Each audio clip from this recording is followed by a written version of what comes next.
ಲವರ್ಸ್ಗಳಿಗೆ bad news. Breakup ಇನ್ ಮುಂದೆ ಅಪರಾಧ ಅಲ್ಲ.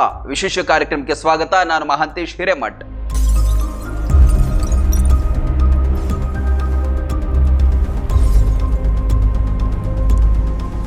ಹದಿಹರಿಯದ ವಯಸ್ಸು, ಹುಚ್ಚು ಕೋಡಿ ಮನಸ್ಸು ಅಂತಾರೆ. ಈ ಟೀನೇಜ್ ನಲ್ಲಿ ಅಥವಾ ಯಂಗ್ ಏಜ್ ನಲ್ಲಿ ಹುಡುಗ ಹುಡುಗಿ ಏನ್ ಮಾಡ್ತಾರೆ ಅಂತ ಹೇಳಿ ಇವತ್ತು ಬಹುತೇಕರಿಗೆ ತಮಗೆ ಗೊತ್ತಿರೋದಿಲ್ಲ. ಸ್ವಲ್ಪ ಒಂದು ವಯಸ್ಸಿಗೆ ಬಂದರೆ ಸಾಕು, ಇವತ್ತು ಒಂದು ಹೈಸ್ಕೂಲ್ ಮಟ್ಟದ ಹುಡುಗ ಹುಡುಗಿಯರಲ್ಲೂ ಕೂಡ ಪ್ರೀತಿ, ಪ್ರೇಮ, ಪ್ರಣಯ, ಮೋಹ ಅನ್ನುವಂತಹ ವಿಚಾರಗಳು ಬಹಳಷ್ಟು ಬಂದಿದೆ. ಅದಕ್ಕೆ ಪೂರಕವಂತೆ ನಮ್ಮಲ್ಲಿ ಮೊಬೈಲ್ ಇದೆ. ಇವತ್ತು ಮೊಬೈಲ್ಗಳಲ್ಲಿ ಸಾಕಷ್ಟು ಆ್ಯಪ್ಗಳು ಕೂಡ ಕಮ್ಯುನಿಕೇಷನ್ ಬೆಳೆಸೋದಕ್ಕಿದೆ. ಈ ಕಮ್ಯುನಿಕೇಷನ್ಗಳ ಮೂಲಕ ಎಲ್ಲೋ ದೂರದಲ್ಲಿರ್ತಕ್ಕಂಥ ಹುಡುಗ ಇನ್ನೆಲ್ಲೋ ದೂರದಲ್ಲಿರ್ತಕ್ಕಂಥ ಹುಡುಗಿಯ ಜೊತೆಗೆ ಸಂಬಂಧಗಳು ಬೆಳೆಯುತ್ತೆ. ಅವರಿಬ್ಬರ ಮಧ್ಯೆ ಸ್ನೇಹದಿಂದ ಪ್ರೀತಿ ಕೂಡ ಬೆಳೆಯುತ್ತೆ. ಪ್ರೀತಿ ಆದಮೇಲೆ ಎಲ್ಲೆಲ್ಲೋ ಸುತ್ತಾಟ ನಡೆಸ್ತಾರೆ, ಏನೇನೋ ಆಗುತ್ತೆ. ಕೊನೆಗೆ ಹುಡುಗಿನೋ ಹುಡುಗಾನೋ ಕೈ ಕೊಟ್ಟು ಹೋಗ್ತಾರೆ. ಇವು ಇಂದಿನ ದಿನಮಾನಗಳಲ್ಲಿ ಸಾಮಾನ್ಯವಾಗಿ ಬಿಟ್ಟಿದೆ. ಹಾಗಂತ ಹೇಳಿ ಹುಡುಗ ನನಗೆ ಮೋಸ ಮಾಡಿದ ಅಂತ ಹೇಳಿ ಪೊಲೀಸ್ ಕಂಪ್ಲೇಂಟ್ ಕೊಡೋದು ಅಥವಾ ಕೋರ್ಟ್ ಮೊರೆ ಹೋಗೋದನ್ನ ಮಾಡ್ತಾ ಇದ್ದಾರೆ.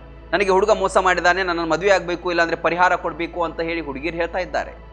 ಅದೇ ರೀತಿಯಲ್ಲಿ ಹುಡುಗರಿಗೆ ಮೋಸ ಆದರೆ ಏನು ಮಾಡ್ತಾರೆ, ಅವ್ರು ಯಾರು ಪೊಲೀಸ್ ಕಂಪ್ಲೇಂಟ್ ಕೊಡೋದಕ್ಕೆ ಹೋಗೋದಿಲ್ಲ, ಕೋರ್ಟ್ಗಳಿಗೆ ಮೊರೆ ಹೋಗೋದಿಲ್ಲ. ಯಾಕಂತ ಹೇಳಿದ್ರೆ ಹುಡುಗರಿಗೆ ನ್ಯಾಯ ಸಿಗೋದಿಲ್ಲ ಅಂತ ಹೇಳಿ ಅವರ ತಲೆಯಲ್ಲಿ ತುಂಬಿಕೊಂಡಿದೆ.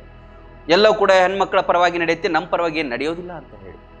ಆದರೆ ಇಂತಹ ಪ್ರಕರಣಗಳಲ್ಲಿ ನನಗೆ ಬ್ರೇಕಪ್ ಆಯಿತು ಅಂತ ಹೇಳಿ ಯಾರಾದರೂ ಪೊಲೀಸ್ ಮೆಟ್ಲು ಅಥವಾ ಕೋರ್ಟ್ ಮೆಟ್ಲನ್ನ ಏರಿದ್ರೆ ಇನ್ನು ಮುಂದೆ ಅದು ಅಪರಾಧ ಅಲ್ಲ, ಬ್ರೇಕಪ್ ಅಪರಾಧ ಅಲ್ಲ ಅಂತ ಹೇಳಿ ಸುಪ್ರೀಂ ಕೋರ್ಟ್ ಇತ್ತೀಚೆಗಷ್ಟೇ ತೀರ್ಪನ್ನು ನೀಡಿದೆ.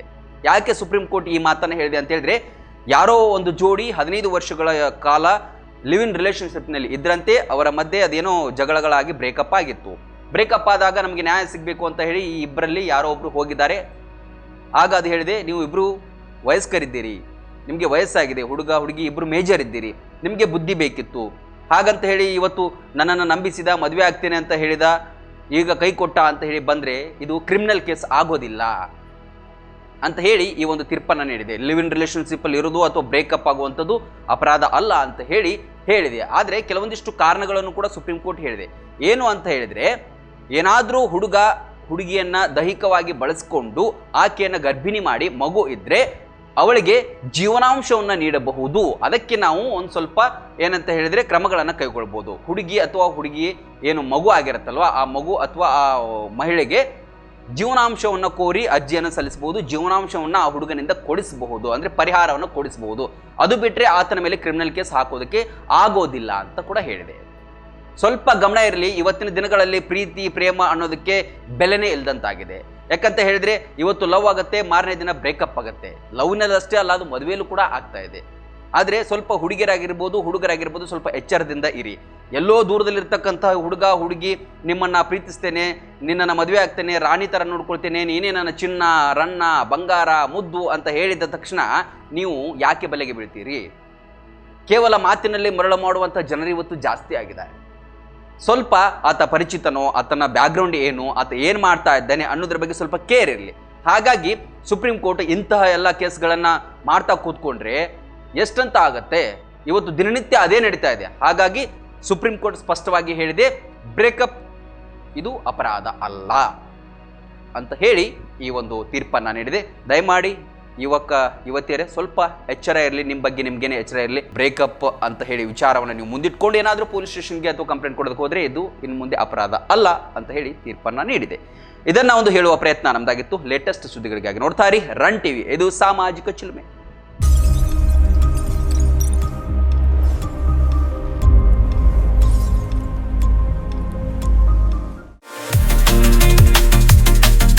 ನರ್ಸರಿಯಿಂದ PUC ವರೆಗೆ ಗುಣಮಟ್ಟದ ಶಿಕ್ಷಣಕ್ಕೆ ದಿ ಬೆಸ್ಟ್ ಕೊನ್ನೂರ್ ಶಿಕ್ಷಣ ಸಂಸ್ಥೆ LT. ವಿಶಾಲವಾದ ಕ್ಯಾಂಪಸ್, ಡಿಜಿಟಲ್ ಕ್ಲಾಸ್ ರೂಮ್, ನುರಿತ ಬೋಧಕರು, ಕಂಪ್ಯೂಟರ್ ಪ್ರಯೋಗಾಲಯಗಳು, ಹಾಸ್ಟೆಲ್, ಸ್ಕೂಲ್ ಬಸ್ ಸೌಲಭ್ಯಗಳನ್ನು ಒಳಗೊಂಡಿದೆ. ಹೈಸ್ಕೂಲ್ ಮಟ್ಟದಲ್ಲೇ JEE, NEET, KCET ಪರೀಕ್ಷೆಗಳಿಗೆ ಕೋಚಿಂಗ್ ನೀಡಲಾಗುತ್ತೆ. ಪಠ್ಯೇತರ ಚಟುವಟಿಕೆಗಳಾದ ಸಾಂಸ್ಕೃತಿಕ, ಕ್ರೀಡೆ, ಶಿಸ್ತಿಗೂ ಹೆಸರಾಗಿದೆ. ಅನಿಲ್ ಕುಂಬ್ಳೆ ಸ್ಪೋರ್ಟ್ಸ್ ಅಕಾಡೆಮಿಯ 10 ವೀಕ್ ಸ್ಪೋರ್ಟ್ಸ್ ತರಬೇತುದಾರರಿಂದ ಕೋಚಿಂಗ್ ನೀಡಲಾಗುತ್ತೆ. ಇದು ಏಕೈಕ ರೂರಲ್ CBSE ಸ್ಕೂಲ್. ಅಷ್ಟೇ ಅಲ್ಲ, ಇದು ರೆಸಿಡೆನ್ಷಿಯಲ್ CBSE ಸ್ಕೂಲ್. ಕೈಗೆಟುಕುವ ದರದಲ್ಲಿ ಗುಣಮಟ್ಟದ ಶಿಕ್ಷಣಕ್ಕೆ ಮೊದಲ ಆದ್ಯತೆ. ಈಗಾಗಲೇ ದಾಖಲಾತಿಗಳು ಆರಂಭವಾಗಿವೆ. ನಿಮ್ಮ ಮಕ್ಕಳ ಭವಿಷ್ಯ ನಿರ್ಮಾಣವೇ ನಮ್ಮ ಗುರಿ. ರನ್ ಟಿವಿ ನ್ಯೂಸ್ ವಿಡಿಯೋಸ್ ನೋಡಲು ಸಬ್ಸ್ಕ್ರೈಬ್ ಮಾಡಿ, ಬೆಲ್ ಐಕಾನ್ ಪ್ರೆಸ್ ಮಾಡಿ.